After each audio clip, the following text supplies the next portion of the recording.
Olá, galerinha, tudo bem com vocês? Eu estou aqui hoje para realizar a correção das atividades das aulas anteriores, referente às habilidades 01 a 03B, da disciplina de Geografia. Vamos lá? Prepare o material e vamos para a nossa correção. Observe o mapa e responda o item 1. Identifique o elemento cartográfico obrigatório que está faltando no mapa. Qual que é esse elemento? Vamos lá? O nosso mapa possui título?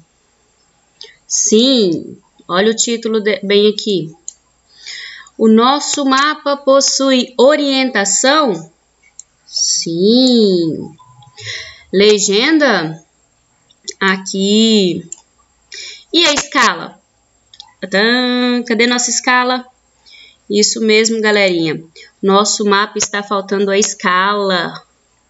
Então, a resposta do item é A. Escala. Ele não possui escala. Ao interpretar esse mapa, nós identificamos que o título é Os Três Complexos Regionais Brasileiros. Na legenda, nós podemos identificar a Amazônia, certo? Toda essa área aqui, como Amazônia. Nordeste, olha aqui, a divisa. E o Centro-Sul, que é o qual nós fazemos parte. Então, nós conseguimos interpretar esse mapa. Porém, ele está faltando a escala. Então, vamos lá. As próximas questões. Ao observar este mapa, nós vamos responder, interpretar a questão 2 a 5. Vamos lá? Questão 2. Nos mapas temáticos, existem elementos importantes que orientam na interpretação dos fenômenos geográficos representados. Indique os elementos que estão contidos nesse mapa. Os elementos inseridos nesse mapa são: ele possui título, ele possui escala, aqui, ele possui a fonte, ele possui a legenda. São inserida a orientação, ou seja, não está inserida nesse mapa a orientação. Cadê o nosso norte e sul? Então, na questão 2, faltou a nossa orientação, certo? Na questão 3, qual tema é abordado neste mapa?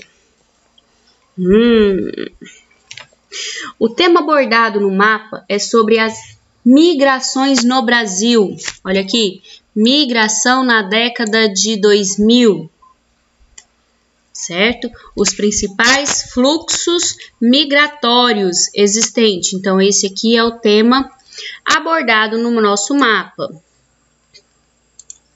mudar de cor. Questão 4. Os símbolos utilizados neste mapa é a flecha. Serviu para representar as rotas migratórias no território brasileiro. Quanto à largura das flechas, estreitas e mais largas, o que elas indicam? O que as flechas indicam neste mapa?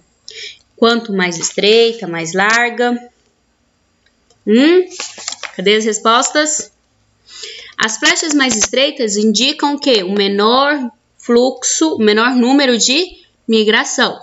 Quanto mais larga a flecha, mais o número de pessoas que fizeram esta migração aumentaram.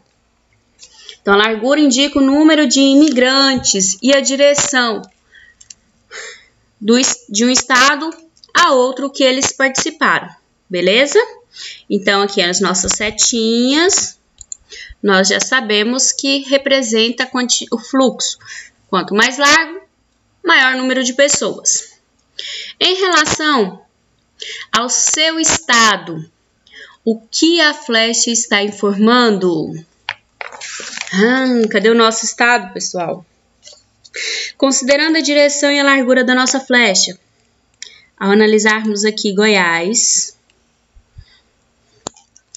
em relação, considerando a largura da nossa flecha, nós tivemos um grande número de pessoas indo ou pouca?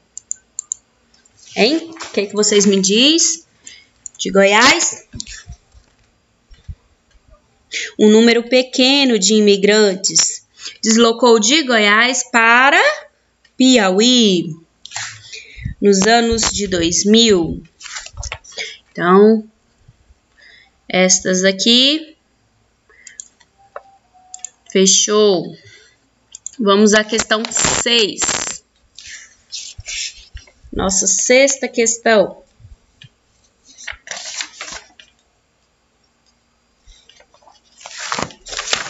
A nossa sexta questão, ela fala o seguinte: não necessariamente que utilize esse mapa da atividade anterior, certo?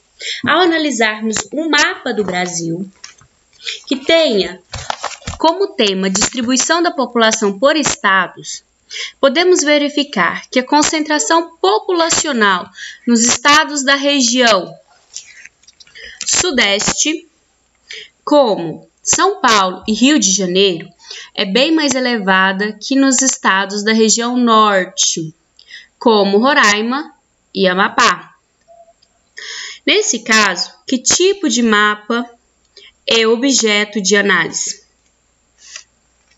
Físico, demográfico, histórico ou econômico? Vamos interpretar a questão. Ao analisarmos um mapa que tenha como distribuição da população, se nós temos, então, a distribuição,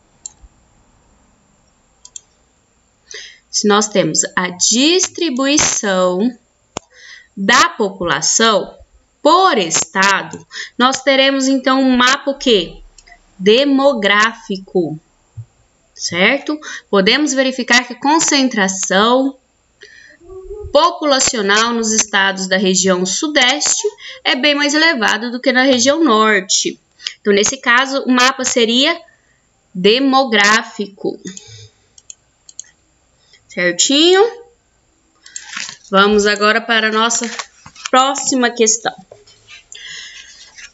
Ao ler o poema, nós conseguiremos interpretá-lo para responder a questão 7 e 8. Somos todos negros? Somos todos índios? Somos europeus? Não. Somos brasileiros. Só temos uma cor? Não. Somos uma aquarela, com muitas cores que, quando se misturam, ficam cores brasileiras. Então, somos negros? Somos índios? Somos europeus? É isso. Somos brasileiros. Eu tenho muito orgulho do que sou brasileiro. Que relação há entre o poema e a formação da população brasileira? Ao interpretarmos, pessoal, este poema, qual a relação que nós temos com a formação da população brasileira? Desde 1500, a formação, o processo de construção do território brasileiro teve com a chegada dos portugueses, em 1500.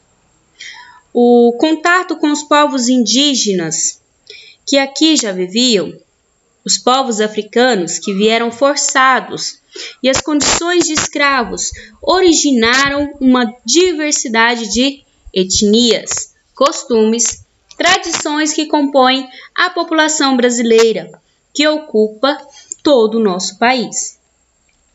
Então, nesse sentido, nós podemos interpretar que somos formados de negros, índios e europeus. É com isso que se forma a população brasileira. Questão 8. A mistura desses 3 povos gerou uma diversidade de traços culturais que foram incorporados como identidade histórica e cultural do povo brasileiro. Cite 3 características herdadas da união desses povos. O que é que nós podemos identificar? Vamos lá? Dos europeus, o que é que nós herdamos? Quem veio, os primeiros europeus foram os portugueses. Nós herdamos o nosso idioma, a língua oficial. Dos africanos, dos negros. O que é que nós herdamos dos negros? Nós herdamos uma diversidade de cultura, tais como a culinária, a música. Dos índios, nós herdamos o hábito de tomar banho todos os dias. É isso mesmo, galera. Europeus não tomam banho todo dia, não. A culinária, pratos à base de milho e mandioca. Muito bom, né? E algumas palavras também, tá? Abacaxi, pipoca, gambá, tapioca, entre outras diversidades. Então, nós somos uma mistura muito boa e herdamos características diversas desse pessoal. Certinho? Agora, vamos à nossa 9ª questão. As 2 últimas questões, básicas e fáceis também. Sobre a população negra em Goiás, é correto afirmar que a única manifestação cultural genuinamente negra em Goiás é o espetáculo das cavalhadas em Pirenópolis. A única? Será? Vamos lá. Os remanescentes de quilombos em Goiás, como o dos Calungas, significaram a resistência dos negros à escravidão. Essa é boa, hein? Os quilombos eram formados através da fuga dos negros. Em Goiás nós temos alguns. O trabalho escravo não foi utilizado na mineração, pois os proprietários das minas temiam que os negros roubassem o ouro garimpado. Isso não, né, pessoal? Pelo contrário, vários negros morreram nos garimpos de Goiás. Não só de Goiás. Em Goiás, a escravidão negra no século XVIII foi substituída pela escravidão indígena, uma vez que o índio se adaptava melhor ao trabalho agrícola. Eles tentaram, mas não conseguiram escravizar os índios, tá bom? Então, não tivemos escravidão indígena. Nesse quesito, resposta alternativa correta, alternativa letra B. Certo? Fazer bem bonitinho. Alternativa correta, B. B de bom. 10ª e última questão. A partir da segunda metade do século XVI, questões próprias à vida da colônia e outros relacionados à metrópole contribuíram para a levação, a colonização ao interior, formando o território e as fronteiras do Brasil. Com base no texto anterior, indique 2 fatos históricos que contribuíram para a expansão do território brasileiro nesse período, bem como as áreas geográficas resultantes desse processo de expansionistas. E aí, o que vocês me dizem? Vamos lá? Dentre os fatores, os 2 que mais chamam a atenção. no contexto histórico, que ele é a expansão da agropecuária, a expansão da agropecuária, certo? A qual, a partir dos engenhos do Nordeste, penetrou o interior, e outro ligado às bandeiras, ao aprisionamento de índios e à procura de riquezas minerais, a partir da capitania de São Vicente. Então, são eles. Quais são? Vamos voltar? A expansão da pecuária e a procura de riquezas. Certinho? Então, tenho que agradecer pela cooperação, pela correção de vocês. E vamos, meu muito obrigado e até o próximo. Fiquem com Deus e tchau, tchau.